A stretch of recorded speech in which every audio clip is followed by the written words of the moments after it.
Put a red dot on a carry gun, and half the room says you just made it faster, more capable, and easier to shoot under pressure. The other half says you added glass, electronics, some screws, and a battery to a tool that was already dependable. Both sides are right about something. Both sides are also protecting an identity. So today, we're not asking which setup looks more modern. We're asking a harder question. When the gun has to work, does the dot increase your capability or increase your excuses? Stay to the end because I'm giving you a test. If your setup fails, even one part, I will tell you whether the problem is the optic, the irons, or you. Welcome back to Glockaholic 76. Don't forget to subscribe, and if you like the video, hit that like button because it helps us get seen by more people just like you. All these pistols on the table are clear, they've been checked for safety, and there is no ammo anywhere. Most people look at a red dot and think the decision is obvious. Newer technology must be better, or electronics must be less trustworthy, but that's only part of the picture.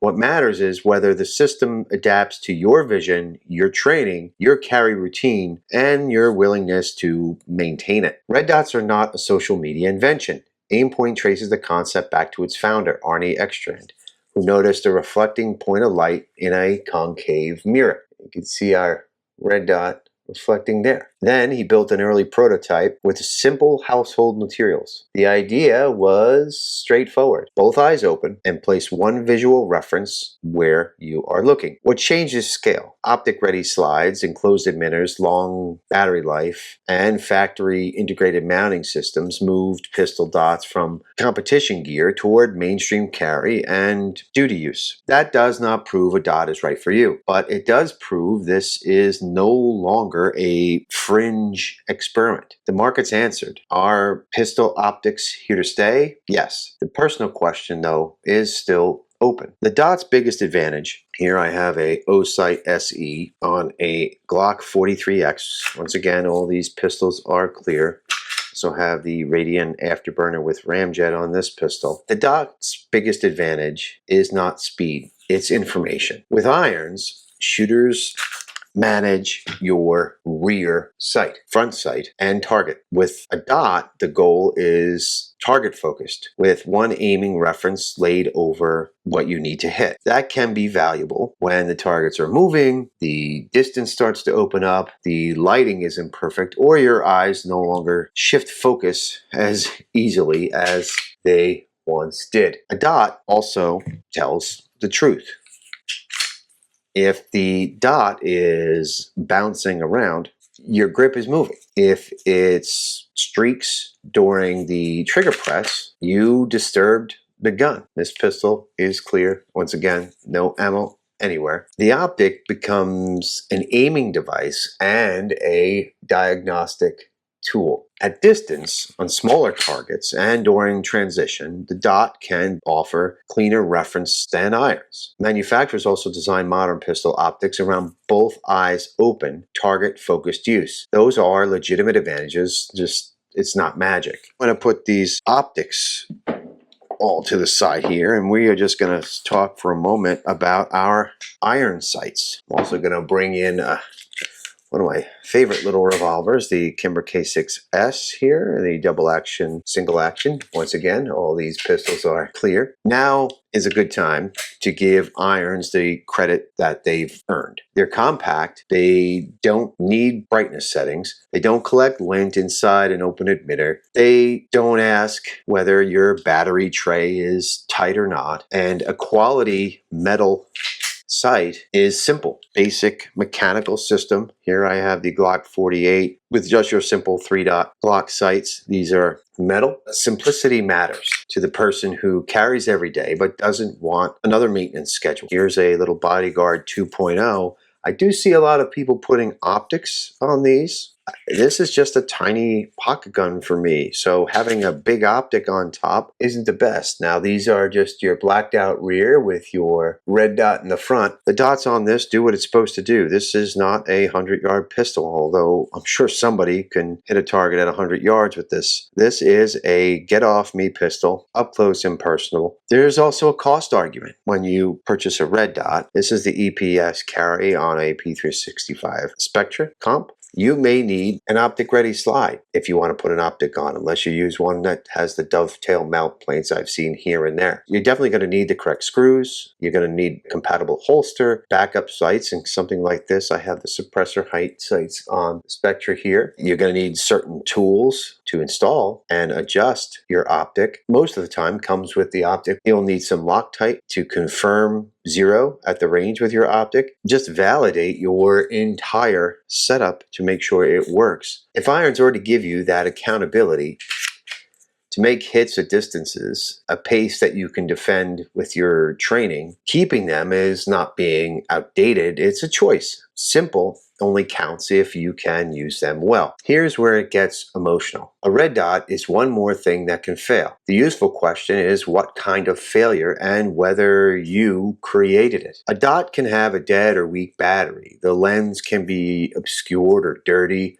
An open emitter can be blocked by debris or moisture. Screws can loosen, plates can shift. Brightness can be wrong for the environment if you don't have an auto detect mode, and sometimes those aren't 100% reliable. The window can crack, and astigmatisms, if you have one, can make the dot look distorted. But irons aren't immortal. Sights can drift, loosen, bend, break, or just become difficult to see depending on the environment. The difference is that an electric optic demands more visible routine. Before you carry, verify the optic is on, the lens is usable, the dot is visible, and it's on your particular settings that you like. What if your 0 is changed? Follow the Firearm optic plate and screw manufacturer's instructions when installing them, and do not borrow a torque value from a different setup because somebody online sounded confident. Usually that information is published in your owner's manual. A modern optic may advertise battery life that measures years or 10,000 hours. You set a conservative replacement schedule and you should document it and follow it. Remember, the biggest advantage that makes some shooters hate the dot is it exposes presentation errors. When the dot disappears, new shooters blame the window. They'll say it's too small. Most of the time, the gun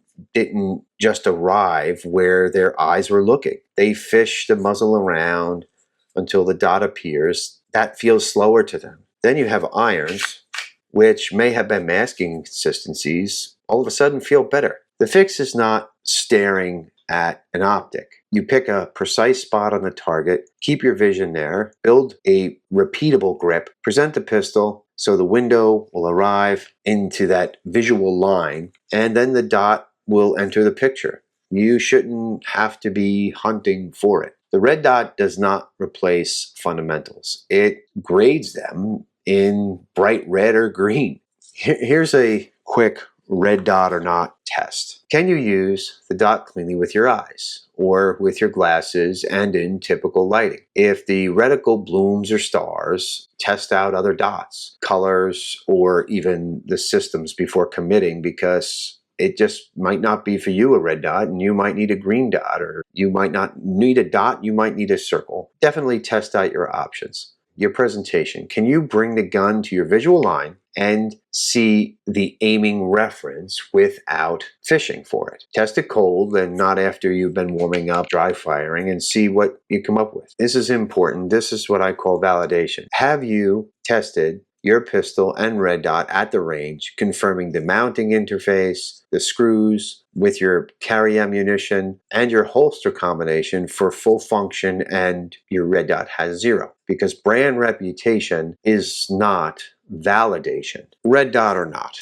My answer is yes to the dot, and an honest yes to irons, especially in the right setup for the right person. On this particular pistol, this is going to be a irons only pistol for me. It's a pocket carry gun. It's my little bodyguard 2.0, and I'm not going to put an optic on, and I don't have an optic plate. on something like my Kimber K6S, no optic plate, 6-shot revolver, something that I am not going to put an optic on. And I don't even know, I'm sure there's something out there that could mount an optic on this, but it's not something that I would do. My 43X with my Ramjet. I have the O-Sight SE on here. I train with this particular pistol in this setup, and I'm very familiar with the O-Sight SE optics. I enjoy them. I have got them on a few pistols, so this works for me. The Glock 19 Gen 6, this I have dots. This is something that I will carry more of a deep concealment situation because I have my Glock 19 in Gen 5 here with my Holosun SCS. By the way, these optics will not work on the Gen 6. They are strictly for your MOS models. There's a whole nother video about that. You can check it out. For me, these two pistols, this is not going to have an optic. I've got my dot sights on this pistol, where this one will have my red dot SCS. This Glock 48 here is stock trigger, even the stock 3-dot sights that came from Glock on the top.